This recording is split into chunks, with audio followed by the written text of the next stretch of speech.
За сайн байцгаана уу? Сөүл хот дахь Global Embassy студ яг одоо зочинтой подкастынхаа 3 дахь дугаарыг хүргэх гэж байна.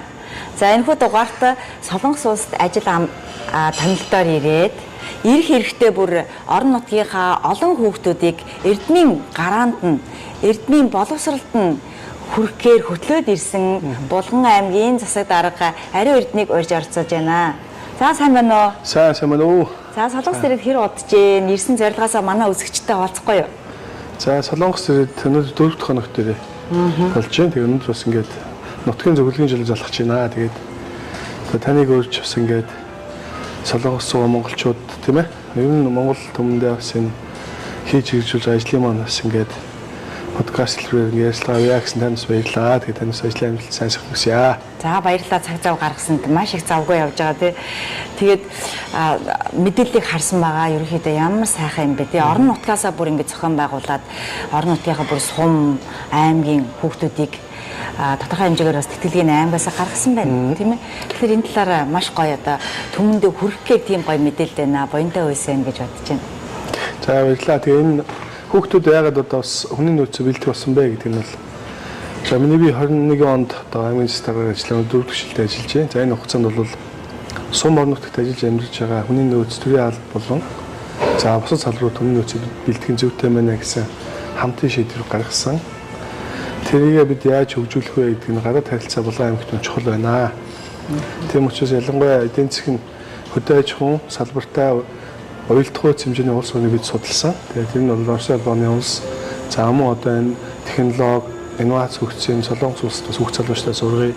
За мөн Япон улсад гэх мэтлийн зүүн өмнөд баазуулан, за мөн Беларусь гэдэг энэ хөдөө аж ахуй аялал жуулчлалыг хөгжүүлж байгаа энэ улс орнтой бас хүний нөөцөө бэлтгэж зорьсон. Тэгээд өнгөрсөн жил 22 хүүхдийг бас аймгийнхаа 100% тэтгэлгээр сургаж 4 жил сургаад, за тэр нь хүүхдүүд маань 4 жил Солонгос улсад аялал бэлтгэлээ 5 жил болоод за буцаад төржсөн сум орон нутагта аймагт ажиллах юм аа.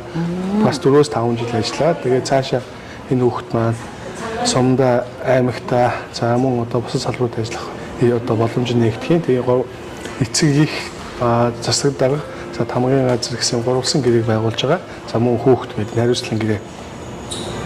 Тэр нь яг вэ гэхээр хариуцлагын гэрээний гол үндэс нь за буцаж төгсчөөд хэрвээ ажиллах боломжгүй болох юм бол энэ гаргасан зардлыг бас 2-3 нуул төлнө гэсэн юм бас нэлээд бас хариуцлагын өндөр түвшинд тавьж одоо тэрийг эцэг их хүүхдүүд өөрсдөө зөвшөөрсөн тохиолдолд бид бас ингэ хэмжээд сум болгоноос нэг хүүхд өнгөрсөн жил авчирсан. За энэ жилийн өд мөн адил бас 100% тэтгэлэгт бол 22 хүүхд. За бусад хүүхдүүд бас боломж олгоё. Шинхаа их сургуультай Солонгосын шинхаа их сургуультай бас хамтын ажиллагаа тогтоож за түүнийхээ өрөөнд бол сургуулиас нь 30-аас 40% тэтгэлийг 30-аас 30% хөнгөлтийг бас үзүүлээч. Бид бас бусад хүүхдүүдэд бас боломж олгоё гэдэг үднээс өнөөдөр 45-аас 50 хүүхэдтэй ирлээ. Тэгээ сургуульд нь өргөжлөө дөнгөж 12 дугаар анги төгсөж байгаа. Тэгээ энэ бид нар бол энэ хүүхд залуучуудаа одоос бэлдэж ирээдүйд бас боломжтой авч явахын залуучуудаа бэлтгэхийн зүйтэй амина гэсэн одоо ийм шийдвэр гаргаж өнөөдрөөс амжилттай явж байгаад бас бид бүхэн одоо баяртай байна. Тэгээ хэлний бэлтгэлээс эхэлж байгаа тийм. Тийм хэлний бэлтгэлээс эхэлж байгаа. Тэгэхээр ерөөсөө аймаг орон нутгийн тийм гоё одоо жишээг аваасаа тийм ээ. Тэгээд эргээд хүүхдүүдтэй бас гэрээ байгуулад орон нутагт ажлын байраар хангана гэдэг бол хамгийн чухал байна. Яг л Солонгос улсад одоо өчнөө сайхан ихтэй сургууль төгссөн олон болсон хүчнүүд байгаа. Гэтэл эх орондоо очиод юу ихээ мэдэхгүй ажил төрөл олдохгүй байна гэдэг. Үүний нутагт одоо хууль бос үлдэх ч юм уу тийм эсвэл тэгээ мэргэжлэрээ ажиллах боломжгүй тийм залуучууд маш их байдаг учраас энэ бол маш сайхан бодлого байна гэдэгт бахархаж байна. За тэгээд мэргэжил нь одоо ихэнхдээ яг ямар чиглэлээр ер нь бол Булган аймагт яг ямар мэргэжил дутуу байна гэдэг талаар судалгаа хийгээд тэрэн дээрээ үндэслэж байгаа. Чиглэл яах вэ? За нэгдүгээр хөдөө аж ахуйн болсон хүчингүүд бас чухал байна. Малын эмч, зоотехник, агрономч, эдийн засагч, за хөдөө аж ахуйн чиглэлээр хуульч гэдэг энэ мэргэжлүүдийг ол сургаж байна. За мөн одоо аялал жуулчлалын чиглэлээр бид бас эдийн засгийн төрөлх чиглэлээ болоо хөгжүүлж байгаа Булган аймаг. Мөн одоо аялал жуулчлалын чиглэлээр IT, за IT-ийн улан эрчимчлийн салбарт хөх залуучуудаа бид бэлдэж байна. Үнэхээр чухал хэрэгтэй мэргэжлүүд байна. За өөр санаа сайхан. Өөр тэгээд ямар ч байсан Солонгос улсад ирээд халуун бай.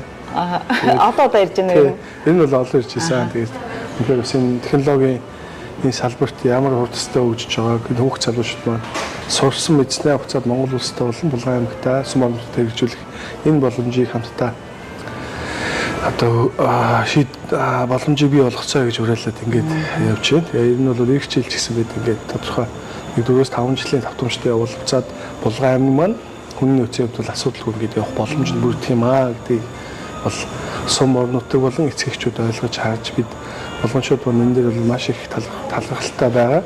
Бидний ч гэсэн бас хүүхд залуучуудаа сайхан хөгжиж дэвшээд ирэхэд нь бас ажлын байрны бэлэн за амьдрах орон нөхцөл нь бас боломжийн бас ингээд сум орнуудын гэдэг олон асуудлыг хамтдаа шийдэх боломжийг нээж яагаад бас бид бол энэ ажлаараа маш их урам авч байгаа гэсэн хэлье. Аливаа улс орны хөгжилд бол боловсрал, хүний нөөц, хүний хөгжил гэдэг бол маш чухал. Тэгэхээр энэ гол чухал зүйлийг анхаарч орон нутагтаа хэрэгжүүлж байгаа. Одоо эрхэм засаг дарга танд маш их баярлалаа. Цаашдаа ажил үйлсэд нь амжилт хүсье. За баярлалаа. Танд ч гэсэн ажлын амжилт хүсье. Тэгээд бүгдэнд нь сайн сайхныг хүсье. Баярлалаа. За баярлалаа.